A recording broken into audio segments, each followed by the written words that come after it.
What if I told you I spent the last 20 years figuring out things about life and myself I had completely wrong, and I can share them with you in around 10 minutes. What I'm going to share with you doesn't come from books. It is not expertise, it just comes from lived experience. It's a story connected with my childhood, with my adult years, and if you are on a healing journey and you like such kind of conversations, you can consider staying with me, writing something in the comments, and staying with me for longer.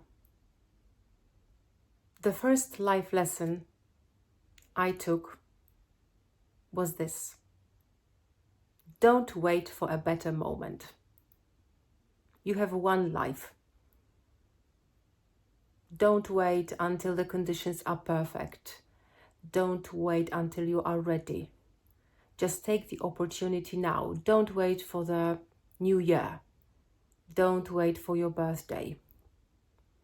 If there was a vision of something, if you feel a longing for something which is your dream, if you feel there is more for me than this, just do it. If you don't do it today, tomorrow you will say, I have lost one day. So why not start now? You are the main character of your story. You are the author of your narrative. You know, I remember myself finding a quote which may land with you as well. And it went like this: the penalty of desire is the agony of unfulfillment. Can you imagine that? The agony of unfulfillment. I remember myself watching, some videos on social media where they show elderly people sharing their life regrets. And I would never like to have any such regret. You never know how much life there is for you. Of course, we should do everything to have a beautiful life full of experiences and to spend it in health, in abundance, and to make it as long as we wish. But because life is unexpected, we should live it now. And when you take over the narrative, when you realize you are the main character, you have the agency to do everything, you actually start feeling free. You can make a choice now. So this was my first realization. My second lesson, I think, hit me the hardest. I realized that the only person that can save me is me. Because my childhood was spent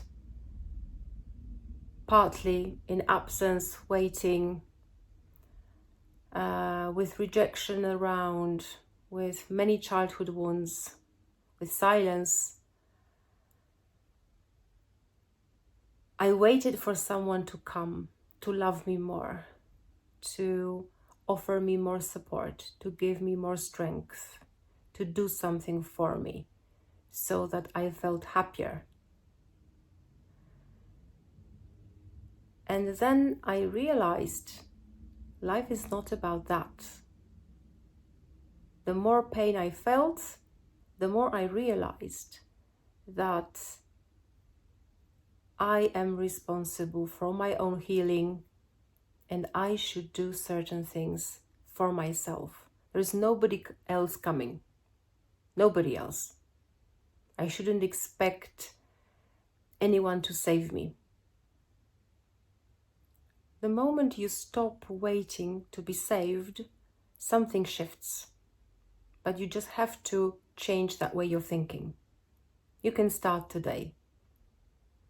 my next realization was getting rid of the why me mindset. A few years ago, I had a very serious medical situation, one in which I literally counted minutes, where doctors were hopeless, where I experienced a lot of fear. And then when it happened, I realized that bad things, extremely, extremely difficult challenges can also happen to me, just as they can happen to anyone else. And then I realized that nobody promised that life would be fair, but what was promised was that life was full of experiences, and that I came here to collect these experiences. In fact, I can call it collecting data.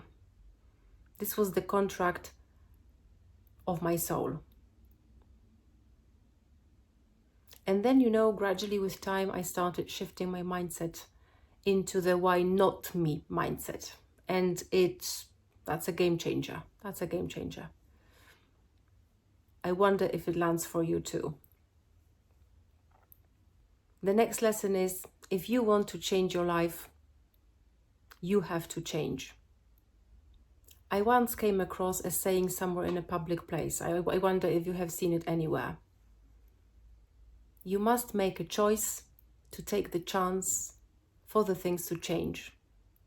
Nice, isn't it? But it contains a lot of truth. So first you have to make a decision.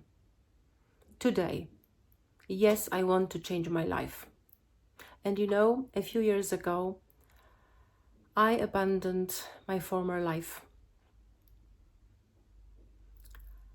I decided to have a new beginning, which was extremely painful. And then I realized that I could really change my life, and that I can do it with only one decision.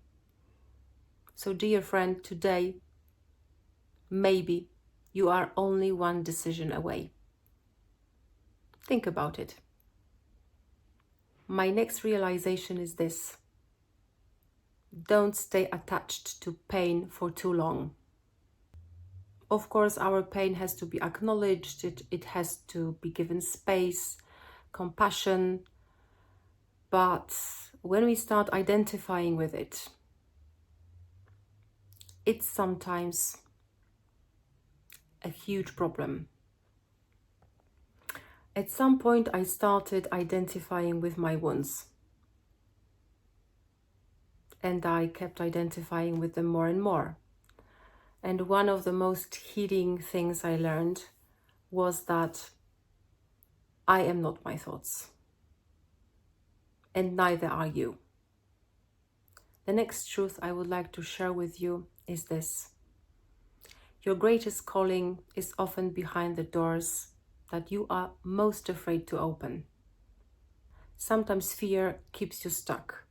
It doesn't tell you to open these doors. It wants you to stay exactly where you are, thinking that you are not able to do something that is calling you. And over time, I learned that fear isn't here to destroy you. It is to direct you. So wherever you feel most pain, there is your hidden purpose. And you should follow it. You should follow that light, which is hidden in your wound, in your pain.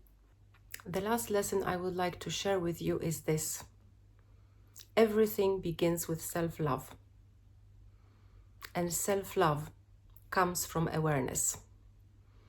Self-love never comes from arrogance.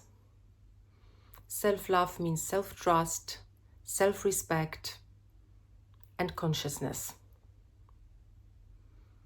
It's trusting your own body. It's trusting your own choices. It's trusting your intuition. It's realizing you have always had your inherent value and that you've always been enough, simply because of the fact that you are born. And one of the most beautiful forms of self-love is this. Stop saying yes to what your body screams no. If your emotions were your best friends, what would they be trying to tell you? You can share any of my lessons with someone who needs them today. I would appreciate a high five or any sign that my lessons resonated. See you soon.